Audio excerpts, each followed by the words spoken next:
Man, what's up, everybody? Welcome back to another episode of EOS. It's 1090 Jake, man. I'm rocking with y'all, and y'all rocking with me. And for this video, we're going to be speaking on a school shooter that was just sentenced to forever and a little bit more. And what's crazy about it is the actual person that planned the school assault might be out in less than 20 years. May 7th, 2019 at 1:53 in the afternoon. That's when the first 911 call came in reporting a shooting at the STEM school in Colorado, a charter school that taught students from kindergarten all the way up to high school. A teacher reported hearing gunshots, the loud booms echoing during the 911 call as other calls started to come in. A shooter was said to be in room 107 and multiple people were shot, with the teacher identifying one of the shooters as Devin Erickson, an 18-year-old white male with pink hair. Additionally, it was reported one of the shooters may have been pinned down in the middle school section of the campus. A school security officer found the second shooter in a hallway between room 107 and 161. She was identified as 16-year-old Maya McKinney, and she was armed. He gave her verbal commands to get down on the ground, to which she complied as deputies arrived on scene. Rushing to room 107, the security guard fired 2 shots at one of the responding sheriff officers, stating he'd seen a muzzle turning the corner before he saw the officer. The bullets missed the officer, but one of them traveled through a wall, striking a female student in room 106. Entering room 107, officers found Devin unarmed, being pinned down by other students, one of which had a gunshot wound to the leg and was still able to hold him as an unconscious student laid on the ground suffering a gunshot wound to the chest. 2 weapons were recovered from Maya, a pistol and revolver, while another pistol, specifically a Glock, and a rifle were found in room 107, the rifle being concealed in a guitar case. A 14-minute assault had left 1 dead, 8 others wounded, and the 2 shooters were on their way to the sheriff's office. But before they be transported, 16-year-old Maya, who was just armed with 2 guns and attempted to commit a massacre, felt the need to tell police she identifies as a he and prefers the name Alec. In an interview with detectives, Devin stated his friend Alec messaged him on Snapchat last night and told him not to go to school tomorrow. He saved the message because he wanted to show his friends in order to save them. Alec told him he was super suicidal and that he wanted to get revenge on a lot of people, even considering killing his mom and siblings, but specifically other students who'd spread a false rumor that Alec and Devin had had sex. Devin said he tried talking him out of it when Alec told him he'd kill him if he told anyone.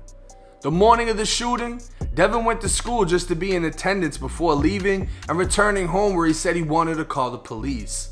As he got home, Alec messaged him asking him to come back to school and pick him up, so he did.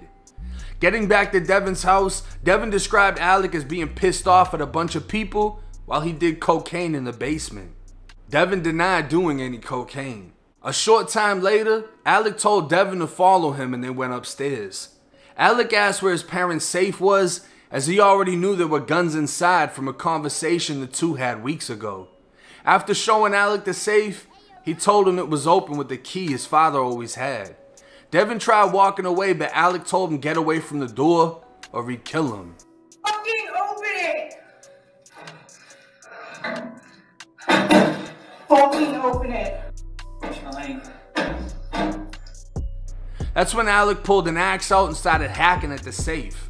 And after partially opening it, Alec pried it the rest of the way with a crowbar he received from the garage. Devin admitted to investigators he tried to open the safe, but was too weak to do so. Inside, they stared at a .45 caliber Glock 21, a 9mm Beretta M9, a .22 Ruger rifle, and a Taurus revolver.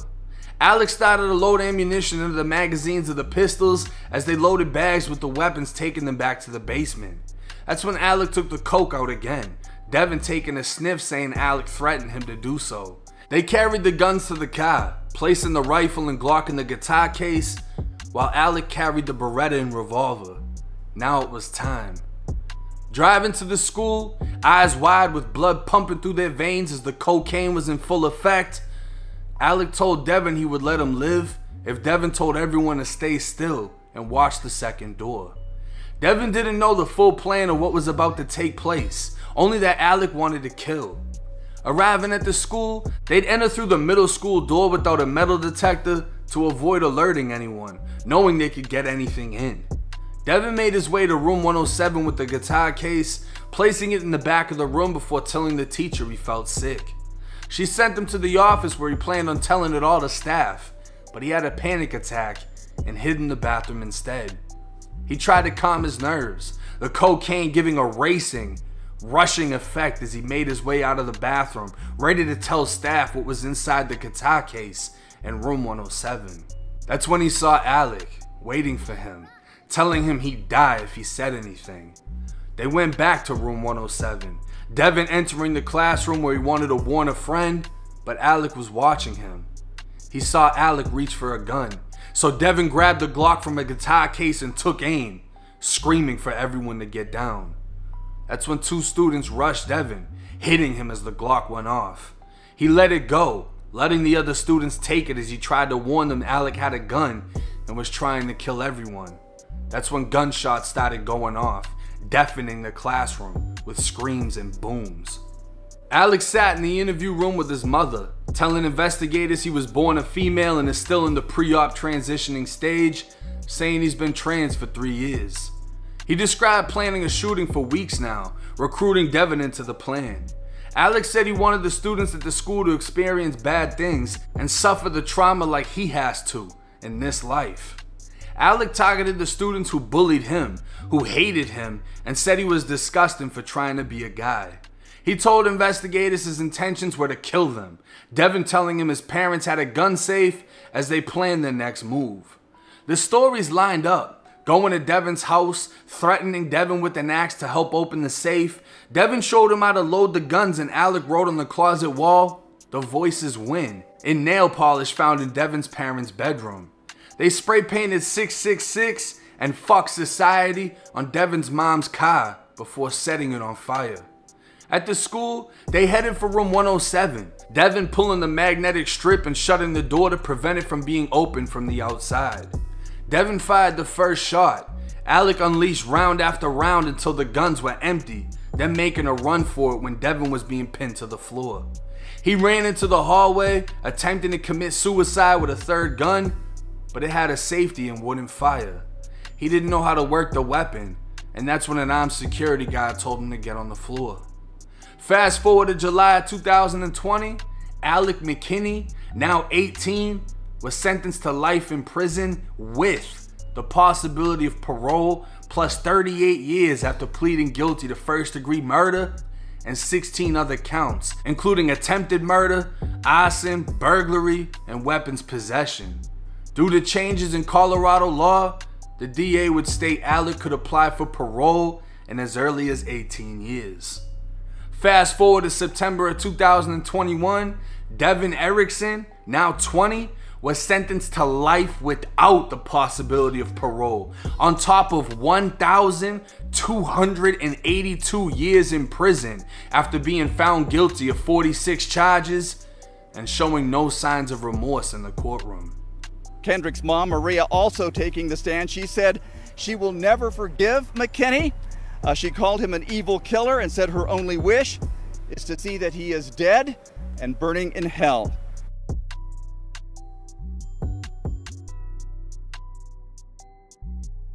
Now this is a wild case and I don't really know what to say. I mean, I got a lot to say, but I have to be careful on how I say things, right? When it comes to the trans community, gay community, and all that follows, there's a lot of attention that that community gets. I can only imagine how it is being in middle school and high school and living that type of lifestyle, you know what I mean? Because when I was in high school, middle school, it's like, all right, gay. It stopped there. You didn't really have people claiming to, you know, it wasn't that complex. But I can only imagine how the bullying is. And bullying at the end of the day is bullying. It drives a lot of kids to do crazy things. Some of these kids already have these thoughts on their mind, and the bullying just gives them a reason. It gives them an excuse. I'm gonna target him now because he said this and he called me that. But to hear that it was the 16-year-old trans man that planned everything, that even admitted to threatening the co-defendant into doing some of the things that he did, he can be paroled in 18 years. Or at least he can apply for parole. I don't think anyone's stupid enough to actually let him out. But with all these, you know, rights for these people, he was only 16. You never know. You don't know in 2021 because people are finding sympathy for the stupidest fucking reasons that have nothing to do with the actual shit that they do. And for the other kid who was 18, now 20, Devin, he got banned. He's never coming home, ever. And, you know, something I want to point out, because I seem to piss a lot of people off when I cover certain topics, especially like trans topics, because people say I misgender or this and that. I read the fucking report. If it says he or fucking she, I'm going to read it how it fucking says it, right? So I'm letting y'all know, because in the beginning of the police report, it said Maya. Then it said Alec after he felt the need to shoot up a school and tell detectives, oh, my name's Alec. Make sure you get that part right. Okay, so I'm just reading it how it's reported. I'm not on here trying to be offensive or disrespect anybody. But I guarantee you, if he doesn't have he's going to the women's prison. It doesn't matter what the fuck he identifies as. The other one, if he has one, he's going to the male prison. He's not gonna go to a female prison. So all of that identification shit, it honestly goes out of the fucking window when you enter the society that I've lived in, which is prison. They're not trying to hear that shit. If you got one, you're going with the men. If you don't, you're going with the women. And if you think you can fucking survive on the other side with a different pot, you have no idea what it's like in there. You would be used as a goddamn sex doll. You would have no choice. You would have knives to your neck being forced to do whatever the fuck them people tell you to do, because it is a world you cannot understand unless you've lived in it. It is a society that does not run off of the morals of religion or law. It runs off of fear, intimidation, and violence. But the thing that I paid attention to the most out of the entire case was the victims. The same victims that were specifically targeted for being bullies were able to stand up during court and call the two shooters losers, mistakes, wastes of life. And in a sense, were able to continue the same bullying that made them targets. I'm not saying they deserve to get shot, but it's almost a slap in the face to be the person that felt bullied, go and attack the school, specifically attacking them, just to be ridiculed in the courtroom, knowing you'll never be free again to have the same opportunity to have access to them. And I can only imagine how angry the shooters must have felt after they left the courtroom, after sentencing, knowing that and having that sit in the back of their head. The same people that were bullying them got the last laugh in the end. But rest in peace to that one victim that passed away after heroically risking his own life. And you know, I salute that school resource officer who actually did what he was supposed to fucking do, because it didn't go down like that in Florida. The school resource officer was nowhere to be found while this motherfucker grabbed his gun and said, hey, it's time to rock. Went and found one shooter, saw a gun coming and popped 2 times, even though he hit a girl. But that girl lived, that officer didn't get shot. He did what the fuck he was supposed to do. And I salute that, because I would want an officer like that where my daughter goes to school. But hey, it's 1090 Jake. I'm rocking with y'all and y'all rocking with me. Till next time.